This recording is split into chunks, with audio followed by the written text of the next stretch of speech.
Ganito na nga karumi yung sofa ko, kaya tuturuan ko kayo maglinis ng sofa without using the vacuum cleaner.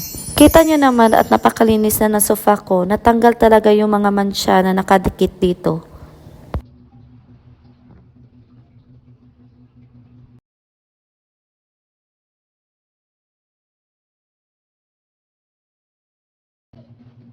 Gumamit pala ako dito ng magaspang na towel para pangkuskus natin sa sofa.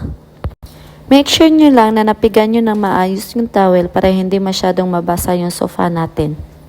Towel lang pala yung ginamit ko pang kuskus ng ating sofa para hindi masira yung tela ng ating sofa. Itong sofa pala ang una kong gamit na nabili sa bahay simula nung lumipat kami dito year 2021. Pagkatapos kong sabunan, gumamit lang pala ako dito ng microfiber towel para banlawan itong sofa.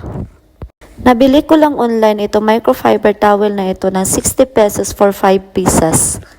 Gustong gusto ko talaga itong towel na ito kasi napaka-absorbent niya. Ito yung towel na gagamitin ko sa sofa ko para madaling matuyo dahil made of microfiber na itong towel na ito and super absorbent niya. Ganito na siya kalaki.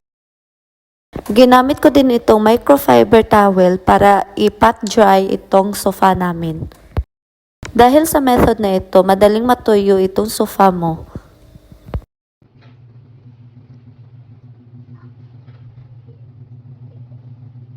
Kita mo naman at hindi mo na talaga kailangan ng mamahaling vacuum cleaner para linisin itong sofa mo. Sipag at tiyaga lang talaga.